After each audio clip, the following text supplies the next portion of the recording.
matemática es con el propósito de llegar a una ecuación apropiada para poder interpretar tanto los fenómenos, bueno, los fenómenos físico-químicos correspondientes. Entonces, vamos a empezar con esta temática el día de hoy. Ahí en la presentación, ustedes tienen la comparación de dos sistemas. Uno, un sistema solvente, y el otro es un sistema solución con el mismo solvente que tenemos a la izquierda. Entonces, se ve acá que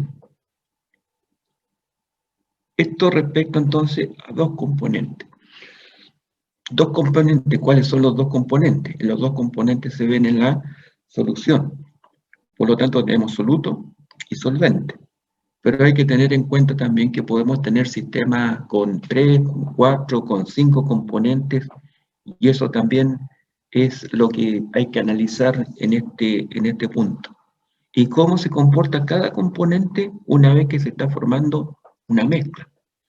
Recuerde, esto que tenemos acá es una mezcla homogénea, en la cual entonces tenemos una solución y se puede observar que hay partículas de soluto que están disueltas, que están dispersas, mejor dicho, entre las moléculas de solvente. Sin embargo, aquí hay una situación que es muy importante, que es lo que tenemos acá arriba.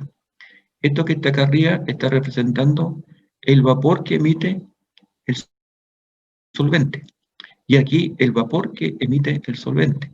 Por lo tanto, entre el solvente y la solución se ve claramente que el solvente en la solución está en menor cantidad en la fase vapor y en el solvente puro está en mayor cantidad. ¿Eso qué significa? Significa que la presión de vapor de la solución es menor que la presión de vapor del solvente puro. Bien. Entonces, aquí inmediatamente tenemos que empezar a hablar de los conceptos o de las propiedades termodinámicas.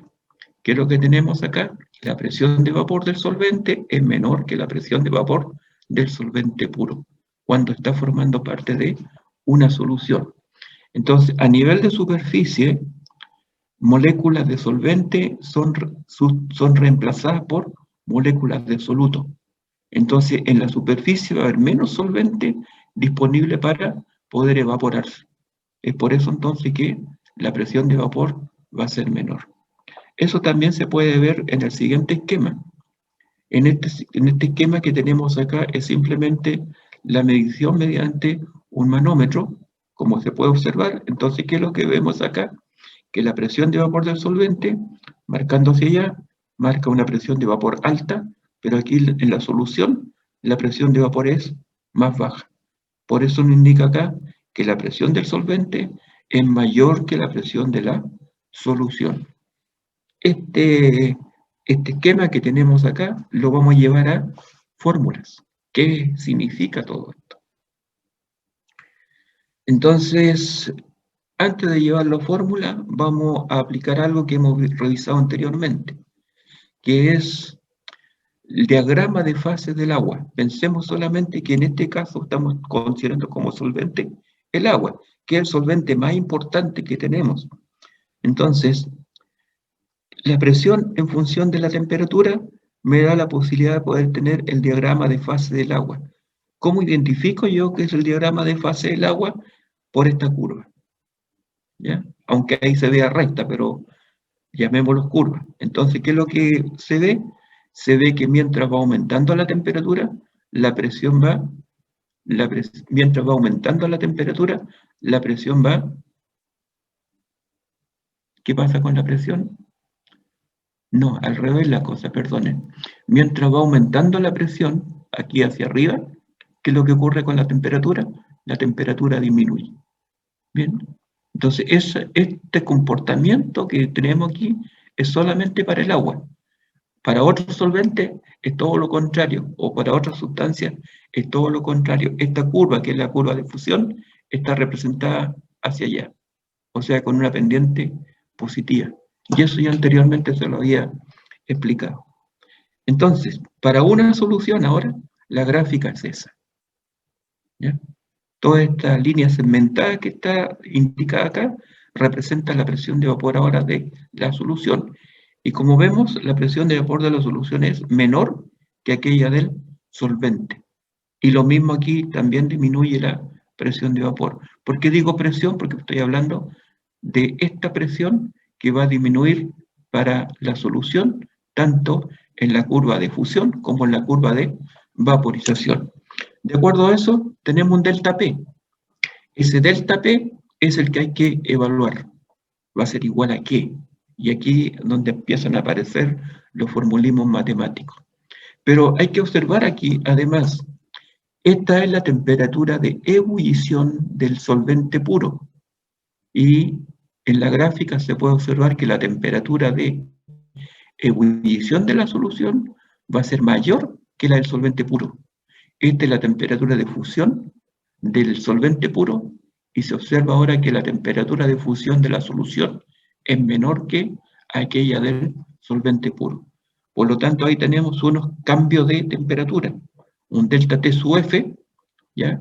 Y un delta T sub E. Esto que está aquí, estos cambios, el delta P, el delta T sub F y el delta T sub E, son lo que se conocen como propiedades coligativas de las soluciones. Estas propiedades coligativas entonces se pueden expresar de la siguiente manera, al relacionar solución con solvente. Ya indicamos que la presión de vapor de la solución es menor que la presión de vapor del solvente. Por otro lado, la temperatura de fusión es menor que la temperatura de fusión del solvente, que es lo que se observa aquí. Y la temperatura de ebullición temperatura de ebullición de la solución es mayor que la del solvente puro. Bien, esas es entonces las relaciones o las conclusiones que se pueden obtener de esta gráfica. Entonces, ¿cuál es la tarea que tenemos hoy día? Evaluar el delta P, evaluar el delta T sub F y evaluar el delta T sub E. Antes de hacer esas evaluaciones, les voy a mostrar otra gráfica, que es esa que tenemos ahí. ¿Recuerdan esa gráfica? Entonces, esta gráfica es el potencial químico en función de la temperatura.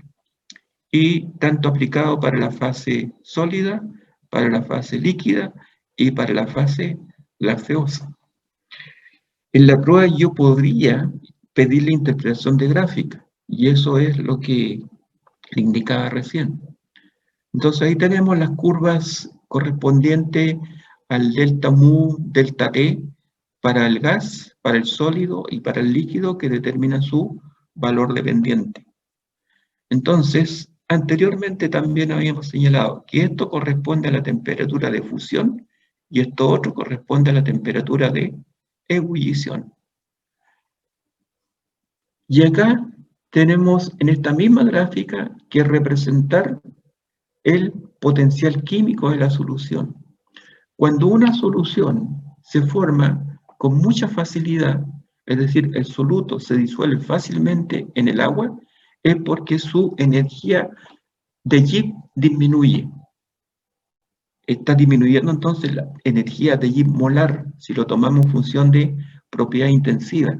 Y de acuerdo a eso, también disminuye el potencial químico. Recordando que el potencial químico no es nada más que la energía de Gibbs molar respecto de la cantidad de sustancia. Entonces, aquí en esta misma gráfica podemos representar esa disminución. Y esa línea segmentada corresponde a la solución. Entonces, observamos acá que si tengo un solvente a cierta temperatura, le agrego un soluto, inmediatamente el potencial químico del soluto hace que disminuya el potencial químico del solvente. O sea, la adición del soluto hace que disminuya el potencial químico del solvente que tenemos involucrado en la solución. ¿Ya? Entonces ahí tenemos también un cambio significativo cuando se agrega un soluto. Cuando se agrega un soluto, de acuerdo a lo que hemos indicado, disminuye la presión de vapor, ahora disminuye el potencial químico, aumenta la temperatura de ebullición y disminuye la temperatura de fusión. Y acá también se observan esos cambios. Esta es la temperatura de fusión, por lo tanto ahora para la solución tenemos esa temperatura de fusión. Y para la temperatura de ebullición, esta es la temperatura de ebullición del solvente puro, y aquí tenemos la temperatura de ebullición de la solución. O sea, acá se puede observar también qué es lo que pasa con la temperatura de fusión y la temperatura de ebullición. Y el resumen está establecido acá abajo. Entonces, siempre una solución va a tener menor potencial químico que el solvente. Si el soluto se disuelve fácilmente en el solvente, porque es un proceso espontáneo. Bien, después tenemos lo que habíamos indicado, menor temperatura de fusión para la solución y mayor temperatura de ebullición. Entonces, esto que está acá se obtiene a partir de la diferencia de potencial químico. Y esa diferencia de potencial químico también, aquí, también podría ser evaluada. Entonces, esa es la tarea que tenemos ahora. Entonces, vamos viendo. La primera propiedad coligativa me indica esto, la disminución de la presión de vapor. Eso significa entonces que vamos a tener que evaluar un delta P. Y para esto, probablemente alguno de ustedes tiene conocimiento de ello, hay que aplicar la ley de Raoult. Y la ley de Raoult se establece de esa manera. Entonces aquí tengo una formulita que es muy sencilla, dice P1 igual X1, P1, 0. Entonces voy a ir indicando qué significa esto. Esto que tengo acá es la presión de vapor de la solución. Y esto que está acá es la presión de vapor del solvente. Esto que está, el superíndice 0 que tenemos aquí, está indicado solamente que es el solvente puro. ¿Ya? Nada que ver con la condición estándar, por ejemplo. Esto que representa el solvente puro. Incluso en algunos textos ustedes lo van a encontrar como P1, SAT, dice arriba, SAT, que es saturado. Bien. Y esto que está aquí, X1, es la fracción molar del solvente.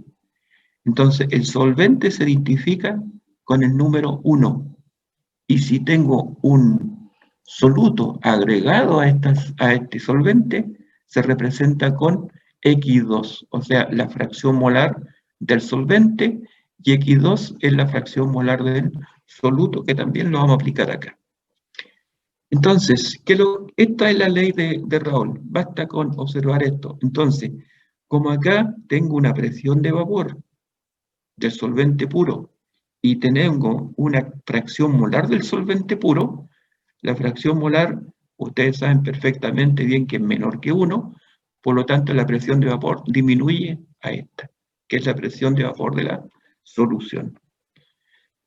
Ya ahí está la identificación de los términos, que hay que recordarlo.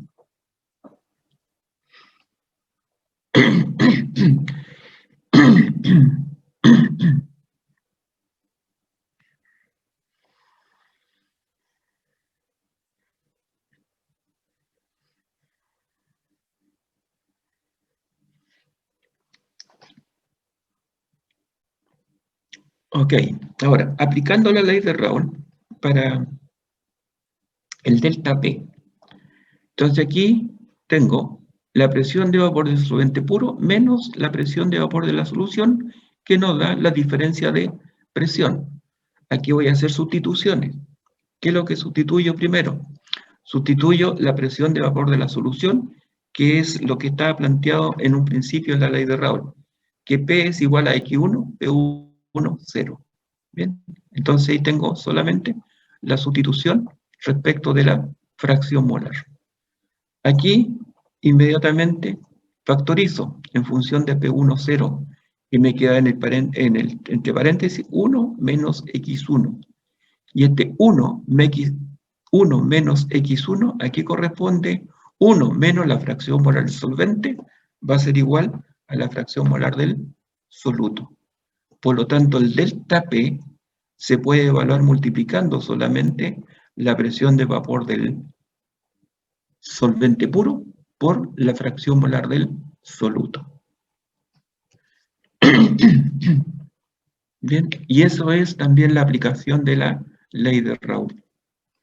Entonces, la diferencia de presión se puede evaluar en función de la fracción molar del solvente puro, o también, como en este caso, se puede evaluar en función de la fracción molar del soluto. el delta P, entonces lo tenemos ahí. Nuevamente, X2 que me representa la fracción molar del soluto.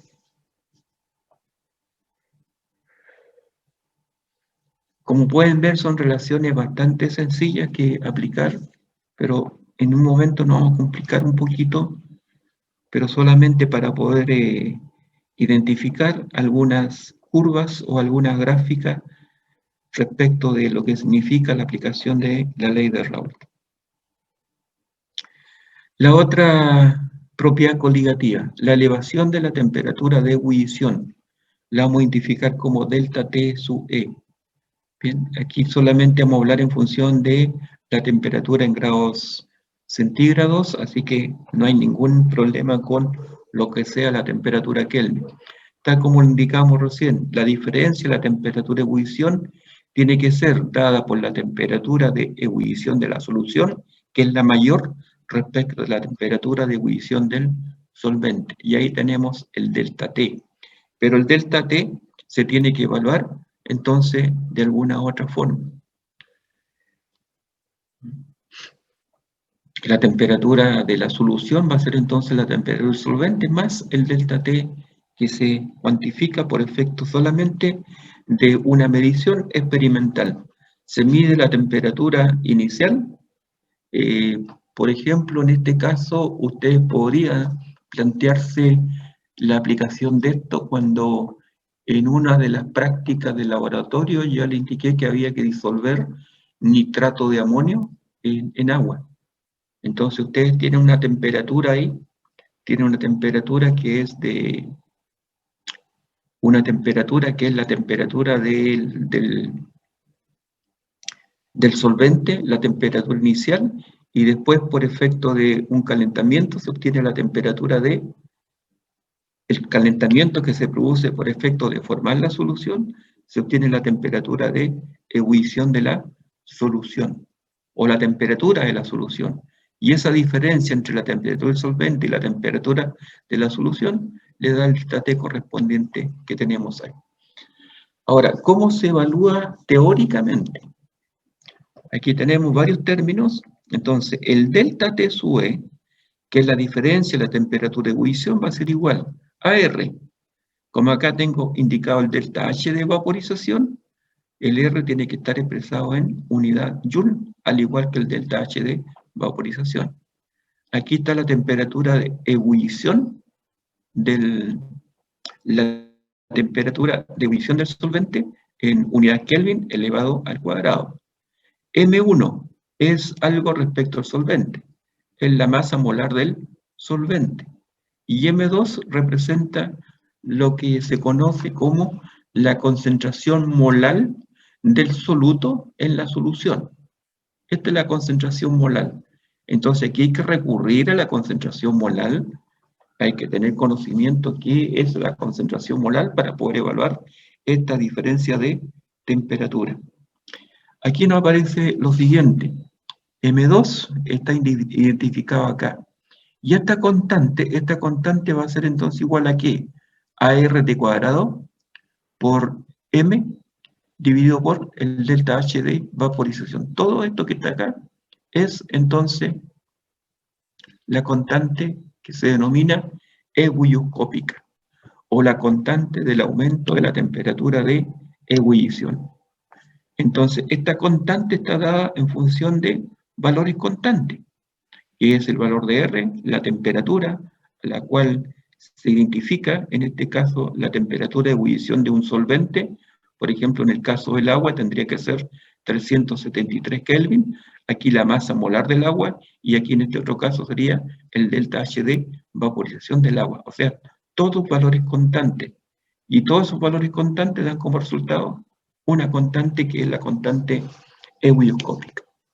Entonces, la diferencia de temperatura se puede calcular en función de esta fórmula, teniendo conocimiento de todo, como también con esta otra fórmula.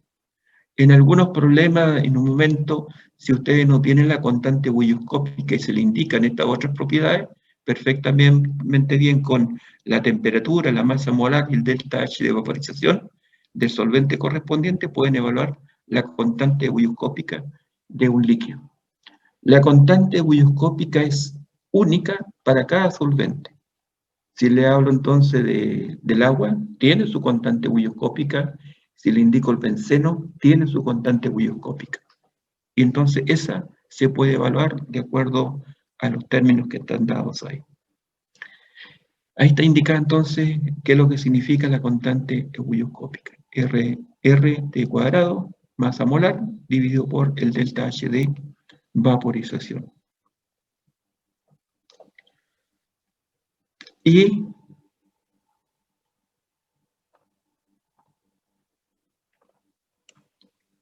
la otra propiedad coligativa, la disminución de la temperatura de congelación.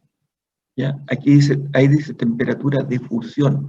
Hay que tomar en cuenta que en este caso, como se está disminuyendo la temperatura de fusión, se puede identificar como temperatura de congelación.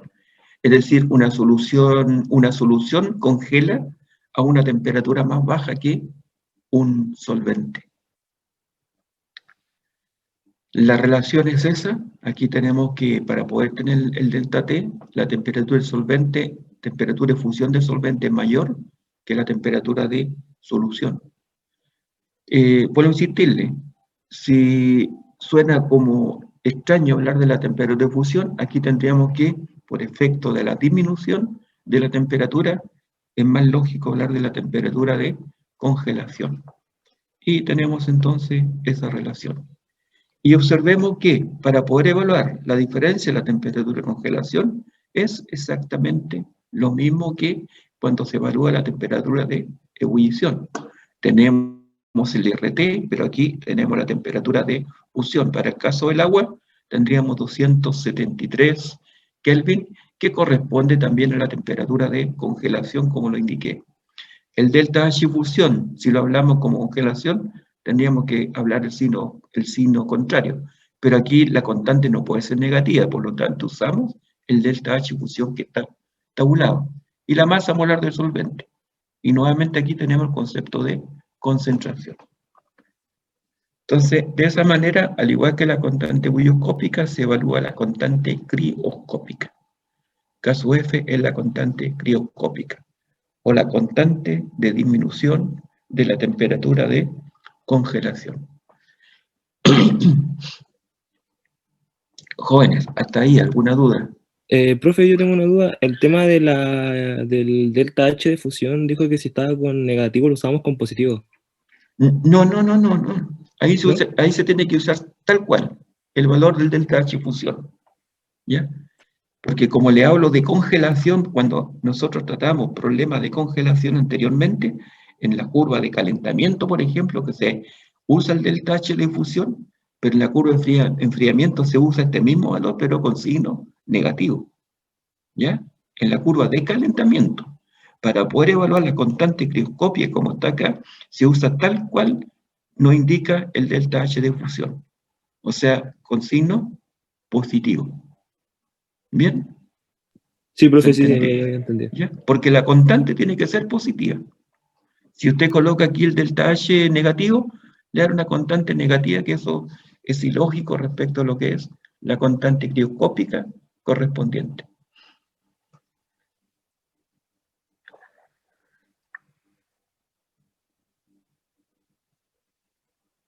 Hay que tomar en cuenta también lo siguiente. Las propiedades coligativas dependen de la cantidad de partículas que hay en solución.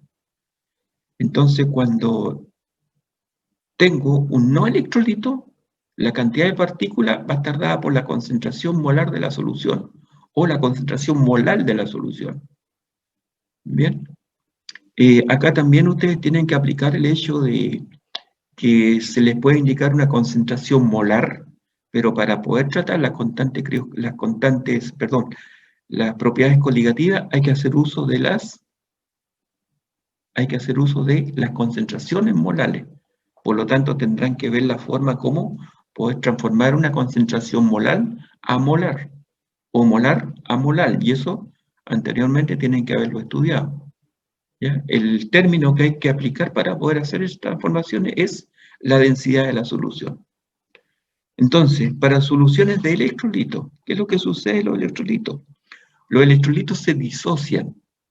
Como los electrolitos se disocian en solución, vamos a tener que la cantidad de partículas que van a estar en la solución va a ser mayor.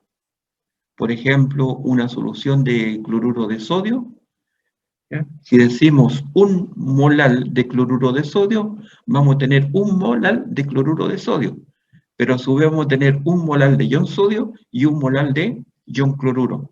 ¿Por qué? Porque la cantidad de partículas aumenta respecto del soluto inicialmente. ¿Ya? Aquí entonces, ¿qué es lo que se aplica? Tanto para el delta T sub F como para el delta T sub E, se aplica este factor, ese término I que aparece ahí. Y ese factor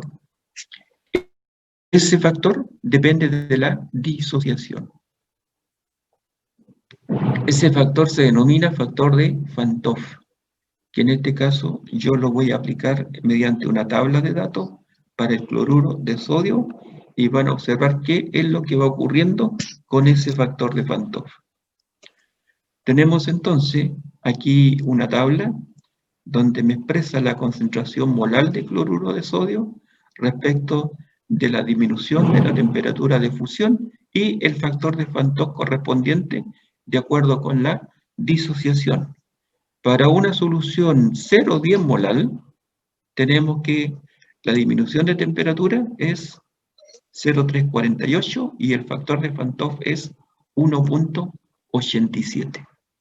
Y ahí entonces vamos viendo que mientras disminuye la concentración, va disminuyendo por efecto de la concentración, va disminuyendo el delta T sub F, pero el factor de Van 't Hoff va aumentando. O sea, mientras más diluida es la solución, el factor de Van 't Hoff es mayor. Y este factor es el que hay que aplicar acá. Para el caso del cloruro de sodio, el factor puede aumentar hasta 2. ¿Ya? ¿Y por qué hasta 2? Por la presencia de ion sodio y por la presencia de ion cloruro. Por lo tanto, si la solución está muy diluida, tendríamos que aplicar aquí el factor 2 para esa solución muy diluida. En todo caso, a modo de ejercitación para cualquier solución, si yo le informo aquí una concentración 0,1, 0,2, 0,3, etc., aquí el factor de Van 't Hoff para el cloruro de sodio tienen que aplicarlo solamente como 2. ¿Bien? ¿Y por qué 2? Por tomando la disociación completa. Pero eso solamente para ejercitación. Aquí estamos viendo que la diferencia de temperatura va a ser distinta. ¿Bien? Y para no electrolitos, el factor de Van 't Hoff es igual a 1. ¿Por qué es igual a 1? Porque no se disocia. Entonces hay que considerar lo siguiente, que el cloruro de sodio también podría ser un nodo electrolito, siempre y cuando el factor sea igual a 1. ¿Ya? Y puede ser un electrolito caracterizado como electrolito fuerte si el factor de Van 't Hoff es igual a 2. Pero entre 1 y 2 puede tener todos estos otros valores. 1,87, 1,94, 1,96, incluso otros valores más. Entonces, en ese caso, el cloruro de sodio a esas concentraciones se está considerando como un electrolito relativamente débil o relativamente fuerte. Suena como extraño, pero esa es la situación aplicando las propiedades coligativas. Entonces, aquí, por ejemplo, solamente fíjense en esto, el cloruro de sodio tiene todos esos factores de Van 't Hoff de acuerdo a la concentración. Pero para poder tener referencia de un electrolito respecto de otro, solamente se considera como que el soluto está dado a una mayor dilución. Entonces, para el cloruro de sodio, tengo un valor 2. Para el sulfato de magnesio, tengo un valor 2. Para el nitrato de plomo, tengo un valor igual a 3. Y estos valores que están aquí están dados por efecto de la disociación. Por ejemplo, si le digo fosfato de sodio, el valor tendría que ser 4. Y así sucesivamente con cada electrolito.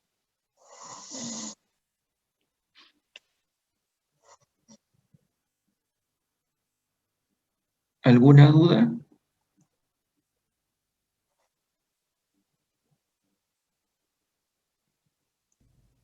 Profesor, ¿Sí?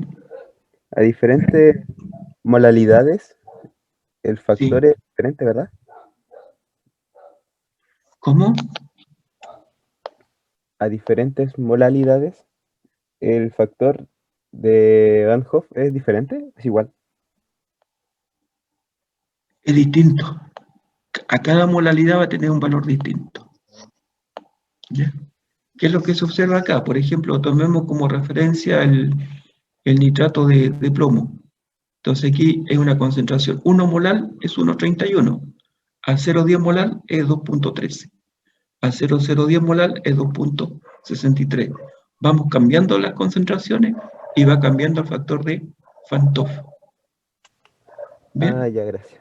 Y ahora lo otro es que el factor de Van 't Hoff va a alcanzar un máximo cuando está totalmente disociado. Está totalmente disociado. Y eso significa en soluciones diluidas. Como es en este caso, el nitrato de plomo va a aportar un ion plomo y 2 iones nitrato. Entonces, como hay 2 iones, como hay 3 iones en juego en la disolución, tendríamos que el factor de Van 't Hoff máximo va a ser igual a 3. Para el caso del nitrato de plomo, el factor de Van 't Hoff va a estar involucrado desde 1 hasta el valor 3. Y aquí pueden observar, ¿bien? Aquí partió con 1,31 con esta concentración. Si yo le digo 2 molar, tendríamos que tener un valor menor que este, menor que 1,31. Pero no puede ser menor que 1, ni tampoco puede ser mayor que 3. Tiene que ser del rango de 1 a 3. Profe, entonces dependiendo de la concentración molar que nos den, ahí tenemos que utilizar el factor que, cada uno de los factores dependiendo de la molalidad. Claro, recuérdate que la formulita, ¿qué es lo que dice? Delta T sub F, ¿igual a qué? Igual al factor de Van 't Hoff por la constante crioscópica o bioscópica multiplicado por la molalidad. Entonces, yo lo que le estoy diciendo aquí, no, ustedes no pueden saber cuál sería el factor de Van 't Hoff dependiendo de cada concentración de la solución, sino que para cualquier concentración, lo que ustedes pueden manejar es la disociación. Entonces, ¿qué es lo que van a usar si en un momento yo les pido calcular una diferencia de temperatura, ya sea tanto ebullición como congelación? Tienen que aplicar el valor máximo cuando el electrolito está totalmente disociado, porque eso es lo único que pueden ustedes reconocer teóricamente. Los valores intermedios son valores experimentales. ¿Ya? ¿Me expliqué? Sí, profe, sí. Ya. Otra propiedad que se considera como propiedad coligativa, que no depende de la anterior en todo caso, es lo que es la presión osmótica. Entonces, para eso primero hay que tener conocimiento de qué es lo que es la osmosis, y la osmosis no es nada más que el paso de solvente, desde un solvente a cierta solución que tiene cierta concentración, o el paso de solvente de una solución diluida hacia una solución concentrada. Entonces, acá yo les muestro un esquema en el cual el solvente, como la solución, o una solución diluida respecto a una solución concentrada, están separados por una membrana semipermeable. Esto es lo que ocurre, por ejemplo, a nivel celular. ¿Ya? La célula tiene una membrana, que es la membrana celular, y a través de ella atraviesa el solvente en un sentido o en otro, dependiendo de las concentraciones. Y eso es muy importante en el caso de las inyecciones. Entonces, ¿qué tenemos acá en este esquema? Que tanto el solvente como el soluto están separados por una membrana semipermeable. ¿Por qué semipermeable? Porque solamente a permitir el paso del solvente y no el paso del soluto. O sea, es permeable al solvente, pero es impermeable al soluto. Ahora, ¿por qué se produce esto? También se produce por un efecto de potencial químico. Entonces, ¿qué medio aquí tiene menor potencial químico? Anteriormente se lo indiqué. ¿Qué medio tiene menor potencial químico? ¿El solvente o la solución?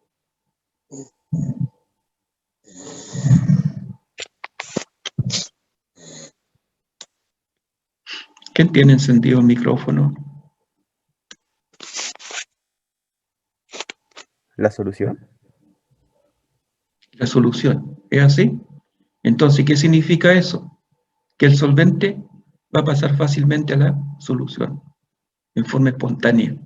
Y eso es lo que ocurre con un proceso de osmosis. Entonces, tal como indicado, el solvente tiene mayor potencial químico que la solución. Entonces, el solvente va a atravesar la membrana semipermeable y ¿qué es lo que va a ocurrir acá? La solución se va a empezar a diluir y se diluye de tal manera que puede ser prácticamente igual, o sea, es una concentración, pero muy diluido, que podríamos decir que es aproximadamente igual al comportamiento que tiene el solvente. Esto que yo le estoy explicando acá se mide mediante un dispositivo que se llama osmómetro.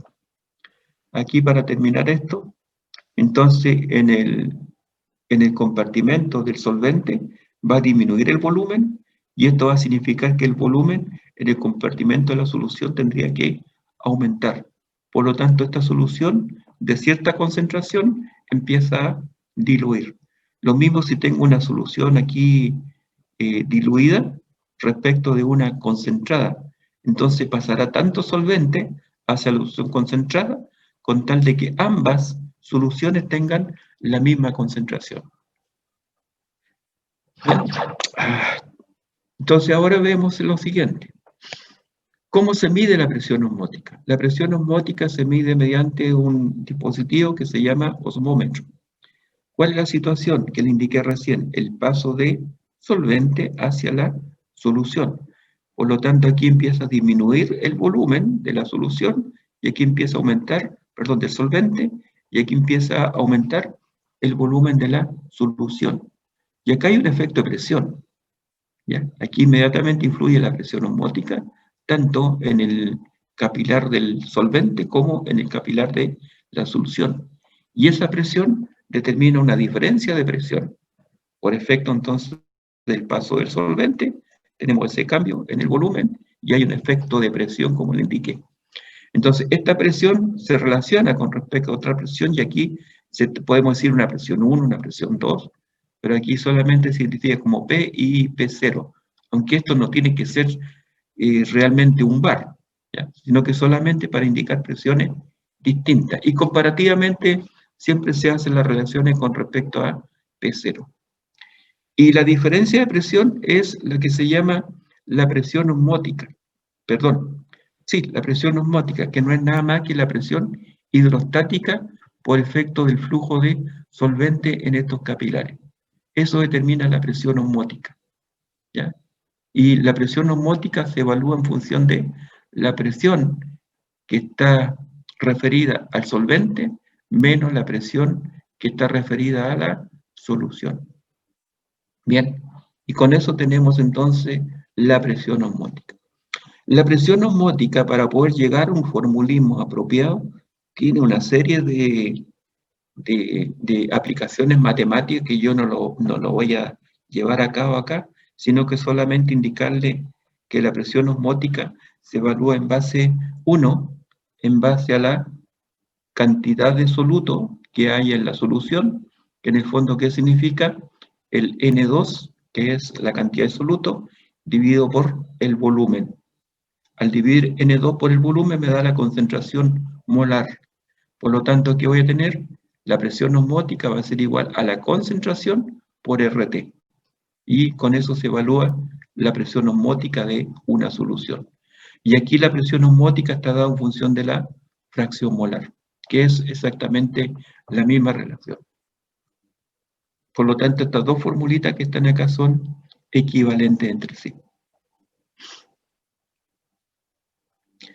Vuelvo a indicarles, para poder llegar a esta fórmula o decir que la presión es igual a la concentración del soluto o la concentración de la solución por RT, es una derivación bastante amplia que no lo voy a aplicar, sino que solamente tener conocimiento de esto. ¿Cómo se evalúa la presión osmótica a partir de la concentración y cómo se evalúa a partir de la fracción molar del soluto en la solución? Acá voy a hacer el comparativo a lo que indicaba recién, indicando qué tipo de solución es la que tengo acá y qué tipo de solución es la que existe aquí en la parte derecha. ¿Y qué tipo de solución es la que existe aquí una vez que se ha alcanzado el equilibrio? Entonces, esta solución que tiene una alta concentración, tiene, de acuerdo a la fórmula que vimos recién, tiene una alta presión osmótica. Por lo tanto, esa solución se denomina como una solución que es hipertónica. ¿Ya? Significa, ese término hipertónica significa que la presión osmótica de esta solución es alta. Esta es la solución entonces que tiene una presión osmótica alta. Ahora, aquí tengo una solución diluida, por lo tanto el flujo de solvente va a ser hacia la izquierda. ¿Y hasta cuándo va a fluir solvente hacia la izquierda? Hasta que se iguale la presión osmótica. Entonces, la solución que tengo acá es una solución hipertónica, y esta solución que tiene una concentración baja, tiene que tener una presión baja, y esa solución es una solución hipotónica. Bien, entonces, cuando se alcance el equilibrio, la presión osmótica de ambas soluciones van a ser igual, y en ese caso se habla de una solución que es isotónica. Tal como le indiqué, esto es muy significativo, por ejemplo, cuando se maneja el hecho de una sustancia inyectable que tiene que tener una presión apropiada a lo que es la presión interna del líquido celular, para no producir rompimiento de la célula o para no producir un desecamiento de la célula, una deshidratación de la célula. Profe, le voy a decir presente ahora, me voy a retirar porque voy a ir a atender el vuelo. Ya, que te vaya bien. Gracias, se pasó.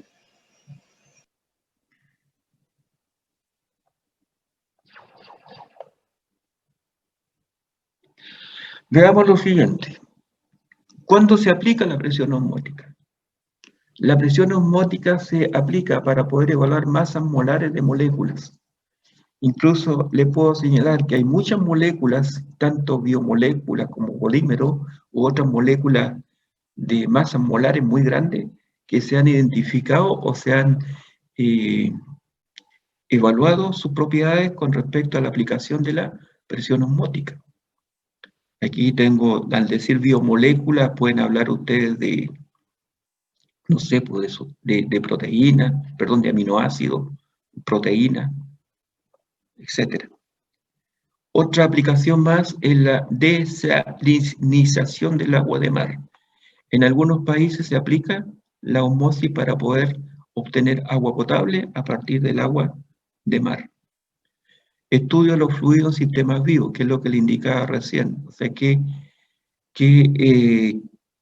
tipo de fluido es lo que existe en cada sistema celular y a su vez cuál es la presión osmótica que tiene la célula para poder en un momento aplicar una inyección que sea apropiada.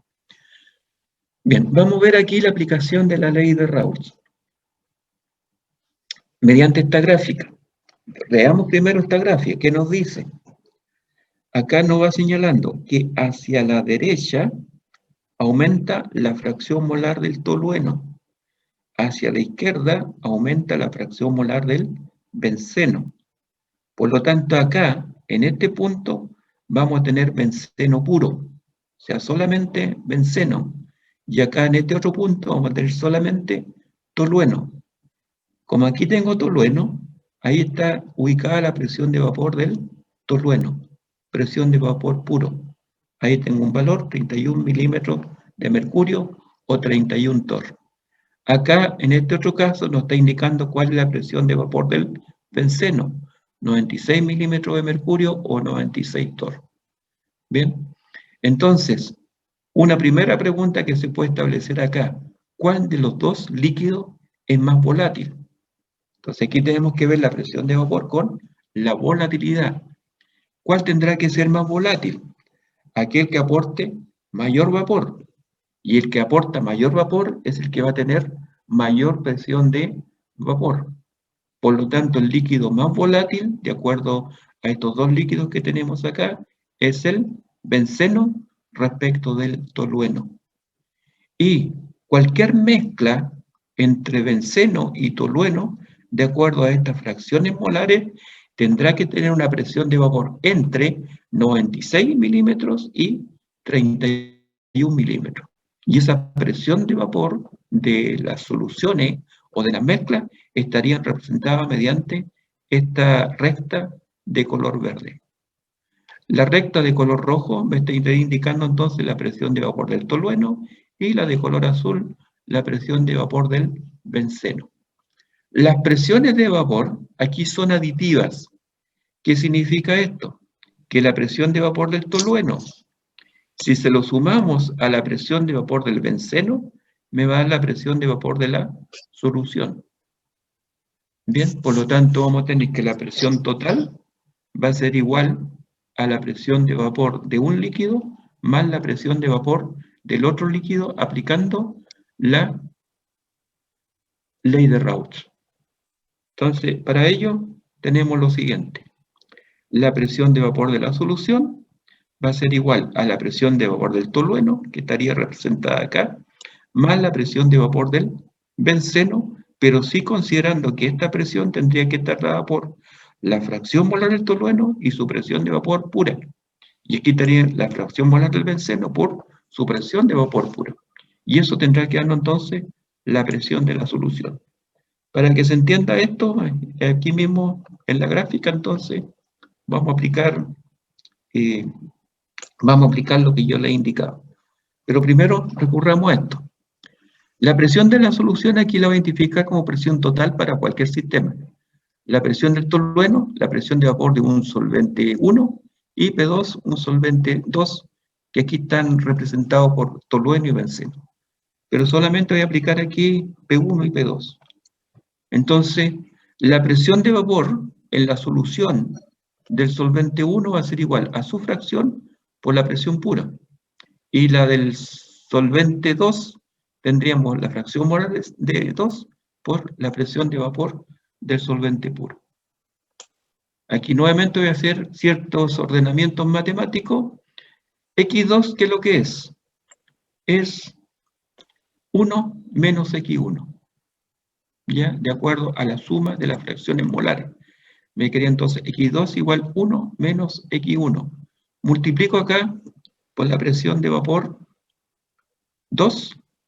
Quedaría entonces presión de vapor 2 menos presión de vapor por X1. Y enseguida factorizo. ¿En función de qué? En función de P2. Al factorizar en función de P2, me va a quedar entonces esta relación que está dada acá. P2, perdón, me equivoqué acá. Factorizo en función de X1. X1, aquí quedaría P1, 0, y X1, aquí quedaría menos P2, 0. Aquí está, entonces, la diferencia de las presiones de vapor de los líquidos puros multiplicado por la fracción molar. Y le sumamos P2, 0. Eso da una presión total. Y esta presión total es la que está representada acá. ¿Ya? No sé si voy muy rápido. Entonces, esto que está acá, eso me va a representar, entonces, esta presión total. Y aquí ejercitemos en algo. Si le indico eso, aquí está la formulita. Entonces, en esta formulita vamos a tener que tener cierta concentración. Puedo indicarle una concentración, por ejemplo, 0,80 de benceno, y consideramos que el benceno es X1. Diría aquí 0,80 para el benceno, y aquí tendría que ser la presión de vapor del benceno. ¿Por qué considero primero la presión de vapor del benceno? Porque es la más alta. Entonces aquí tendríamos 96 menos 31. Y aquí 96. Y aquí aplicamos entonces la fracción molar 0,80. ¿Qué presión total es la que nos va a dar? Bien, entonces aquí tengo de inmediato lo que le he indicado. Una fracción molar 0,80 de benceno, que es este valor, menos multiplicado por la diferencia de las presiones de vapor, 96 milímetros del benceno, menos 31 milímetros del tolueno, y más la presión de vapor del tolueno. Entonces aquí me da una presión total de 83 milímetros de mercurio. Si ustedes van a la gráfica, aquí tendríamos entonces que la fracción molar del benceno es 0,80 y nos vamos a identificar la presión de vapor de la solución con una fracción molar de 0,80 de benceno y 0,20 de tolueno. El valor estaría dado ahí. ¿Ya? 83, vemos inmediatamente, sobre 80, ahí tendríamos el valor de 83 milímetros de mercurio. Y así sucesivamente, podemos ir cambiando entonces 0,60, 0,40, 0,20, sustituyendo acá. Solamente la sustitución en este valor. Si aplicamos aquí 0,60, nos da una presión de vapor de 70 milímetros de mercurio. Si aplicamos 0,40, nos da una presión de 57 milímetros de mercurio. Y si aplicamos 0,20, nos da 44 milímetros de mercurio. Entonces, la presión va a ir desde la presión del solvente más volátil a aquella que tiene menos volatilidad. Y esto es la aplicación directa de la ley de Raoult. Entonces podemos ir cuantificando presiones de vapor de soluciones que tengan distinta concentración. Esto que está aquí, cuando dice la aplicación de la ley de Raoult, ¿se refiere a qué? Se refiere a solventes que tengan idénticas propiedades y principalmente es aplicable a solventes no polares. El benceno y el tolueno identifican solventes no polares. Y cuando se plantea esto, se dice que la solución es una solución ideal. O sea, toda solución que cumple con la ley de Raoult es una solución ideal. Ese ruido me tiene molesto.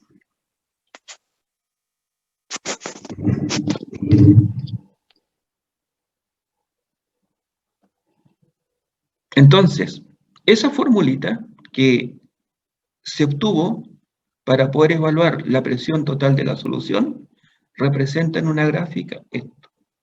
¿Ya? Representa entonces lo que se llama de esta manera la curva del líquido. ¿Ya? No es nada más que esa línea recta que va entre la presión de vapor de un solvente puro al otro solvente puro. La línea que atravesemos ahí, que puede ser una recta cuando cumple la ley de Raoult, pero también puede ser una curva distinta, ¿ya? Y ahí no cumpliría con la ley de Raoult. Algo que vamos a observar también al respecto. Ya, este desarrollo un poquito más largo lo vamos a dejar para mañana. Bien, entonces continuamos de aquí, el día de mañana.